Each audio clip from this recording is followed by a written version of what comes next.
पढ़ के शायद सब लोग सोच रहे होंगे कि प्रभु श्री रामचंद्र जी का थाईलैंड से क्या कनेक्शन है, इंडोनेशिया से क्या कनेक्शन है, कोरिया से क्या कनेक्शन है। बता रहा हूं, सुनिएगा। प्रभु श्री रामचंद्र जी का कोरिया से क्या कनेक्शन है पता है? कोरिया में जो इस वक्त महारानी है वो बोलती हैं कि हम प्रभु श्री रामचंद्र जी के वंशज हैं। कैसे? प्रभु श्री रामचंद्र जी के 2 पुत्र हुए, लव और कुश, और लव के फिर आगे बच्चे हुए, फिर आगे कुश के भी हुए, पर लव के बारे में बात कर रहा हूं। लव के बच्चे हुए, फिर आगे आगे आगे आगे आगे वंश बढ़ा। 43 वंश के बाद में एक उनके घर में कन्या पैदा हुई। उस कन्या का विवाह कोरिया के राजा से हुआ। ठीक है, तो वो डीएनए श्री रामचंद्र जी का है या नहीं है? अब अगर इंडिया में कुछ लोग हैं पॉलिटिक्स के लिए, नेगेटिविटी फैलाने के लिए, झगड़ा करवाने के लिए बोलते हैं प्रभु श्री रामचंद्र काल्पनिक हैं। भैया, कोरिया वाले हिंदू हैं क्या?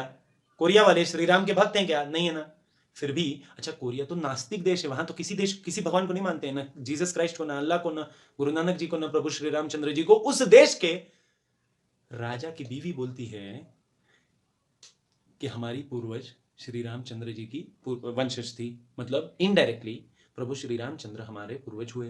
समझ में आ रहा है? कोरिया देश के रानी का यह स्टेटमेंट है। ये एक बात हो गई। दूसरी बात, थाईलैंड नाम का जो देश है, थाईलैंड में राजा पद्धति अभी भी, डेमोक्रेसी पूरी तरह से नहीं है, राजा ही वहां पे हेड होता है।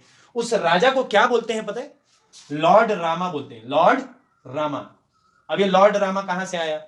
थोड़ा देखिए, ज्योग्राफी देखिए, वर्ल्ड का मैप देखिए। इंडिया अगर यहां है, अगर यहां इंडिया है, तो यहां पे इस तरफ पड़ता है ना थाईलैंड, तो इंडिया से ही कनेक्टेड था कुछ समय पहले। समझ में आ रहा है क्या बोल रहा हूं? तो वहां पे आज भी थाईलैंड के राजा को लॉर्ड रामा कहा जाता है, क्योंकि राम मतलब सबसे उच्च, सर्वोच्च राम को कहा जाता है। और जो भी लॉर्ड रामा है, मतलब ऐसा माना जाता है कि उस सिंहासन पे जो कोई बैठता है थाईलैंड के राजगद्दी पे, तो वो लोग ऐसा मानते हैं कि जो कोई उस गद्दी पे बैठा है वो राम का अंश है। भले वो उनका वंश ना हो, पर राम का अंश है, क्योंकि राम से बढ़ के कुछ नहीं है। राम राज्य वही लाएगा जो राजा बन के उस सिंहासन पे बैठेगा। सोचो, थाईलैंड जैसे देश में, थाईलैंड बहुत प्रोग्रेसिव देश है, वहां पे धर्म वर्म को ज्यादा मानते नहीं है, वहां भी ये मान्यता है। अच्छा, और ऊपर की बात बताता हूं, दुनिया में सबसे ज्यादा मुसलमान कहां पे है पता है बच्चों? इंडोनेशिया में। इंडोनेशिया की 80% से ज्यादा पॉपुलेशन मुस्लिम है, इस्लाम को मानती है। फिर भी जैसे हमारे यहाँ दूरदर्शन चैनल गवर्नमेंट का चैनल है, वैसे ही वहां पे जो गवर्नमेंट का चैनल आता है, गूगल पे डाल के देखिए, पता पड़ेगा आपको। वहां पे जो गवर्नमेंट का चैनल आता है, वहां पे रोज कंपलसरी सुबह और शाम एक एक घंटा रामायण का प्रसारण होता है, पिछले 40 सालों से। समझ में आ रहा है क्या बोलना चाहता हूं मैं? 40 सालों से मुस्लिम देश में, वर्ल्ड में सबसे ज्यादा मुसलमान किधर है? इंडोनेशिया में, और उसके बाद में इंडिया में। ठीक है, इंडिया तो सेक्युलर देश है, इसमें हिंदू का पॉपुलेशन ज्यादा है। तो आपको लग सकता है जब लॉकडाउन था तो दूरदर्शन पे रामायण महाभारत क्यों दिखाई जा रही थी? ये देश में क्या जरूरत है रामायण दिखाने की?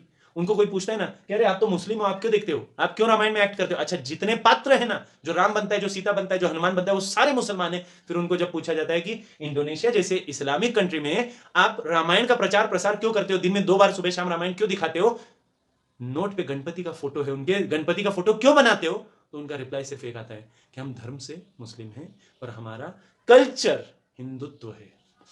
क्या हम ये चीज इंडिया में अप्लाई कर सकते हैं कि धर्म कुछ भी हो, प्रभु श्री राम के वंशज हैं हम, आदर्श वाइज उनके वंशज हैं? क्यों बोल रहा हूं पता है? क्योंकि हमारे जो भी पूर्वज रहे, उनका कोई भी धर्म हो, उससे हमको क्या फर्क पड़ता है? एक बात याद रखिएगा, जब आप मर के ऊपर जाओगे ना, तो आपके धर्म का नहीं, आपके कर्म का हिसाब होगा। तो कर्म का हिसाब, लॉर्ड राम से बढ़ के कर्म दुनिया में किसने अच्छे किए होंगे यार? इनसे कौन अच्छा हो सकता है? प्रभु श्री राम का चरित्र पढ़िए, वो रावण को भी गाली नहीं देते हैं, रावण को भी आप बोल के आवाज देते हैं। सोच के देखिए, वो श्री राम है। थाईलैंड, इंडोनेशिया, कोरिया, श्रीलंका, अभी बहुत सारे लोग ये बोलते हैं कि सर श्रीलंका में रावण की पूजा होती है। रावण की पूजा राजा के तौर पे होती है, पर कैरेक्टर के तौर पे, इंसान के तौर पे और पवित्रता के तौर पे आज भी प्रभु श्री राम की ही पूजा होती है। श्रीलंका में जहां पे जाके प्रभु श्री राम ने रावण को मार दिया था, वहां भी क्यों पता है? क्योंकि वो श्री राम थे।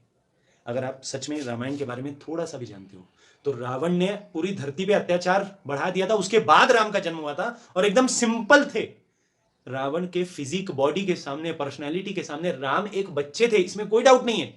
पर अगर आप सच के साथ हो, तो बच्चा भी बाप से ज्यादा पावरफुल हो सकता है भाई। अगर बाप गलत हो तो बच्चा भी बाप दादा परदादा से ज्यादा बड़ा पावरफुल हो सकता है।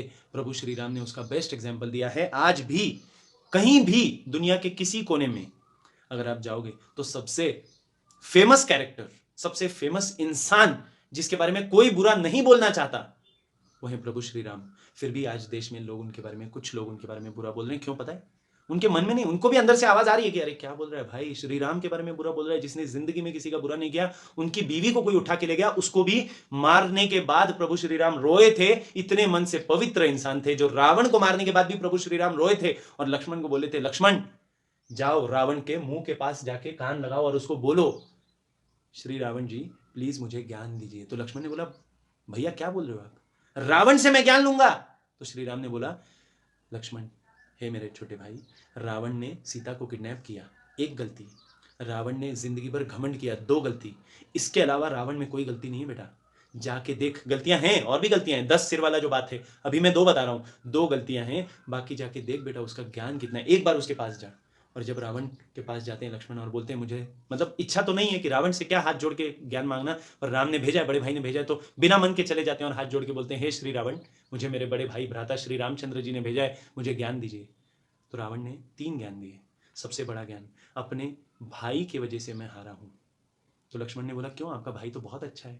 विभीषण के बारे में बात कर रहा था रावण। तो रावण ने बोला, हाँ यही बात है लक्ष्मण, राम इसलिए नहीं जीते कि राम भगवान थे, राम इसलिए जीते क्योंकि तुम उनके साथ थे। राम इसलिए जीते क्योंकि सच उनके साथ था, पवित्रता उनके साथ थी। समझे लक्ष्मण? तो भाई उनके साथ था इसलिए राम जीते, और मेरा भाई मेरे खिलाफ था इसलिए मैं हार गया। पहला ज्ञान। दूसरा ज्ञान, रावण ने बोला, मैंने जिंदगी भर घमंड किया और राम ने कभी घमंड नहीं किया। राम घमंड नहीं किए इसलिए जीत गया और मैं घमंडी था इसलिए हार गया। और तीसरा, राम ने अपनी स्त्री को छोड़ के कहीं गलत नजर नहीं मारी और मैंने दूसरे की स्त्री को गलत नजर से देखा, इसलिए मैं हार गया। लक्ष्मण, जिंदगी में ये 3 चीजें अपने पलड़े से गांठ बांध लो और याद रखना, ये 3 गलतियां नहीं करना। जय हिंद, जय महाराष्ट्र, जय श्री राम।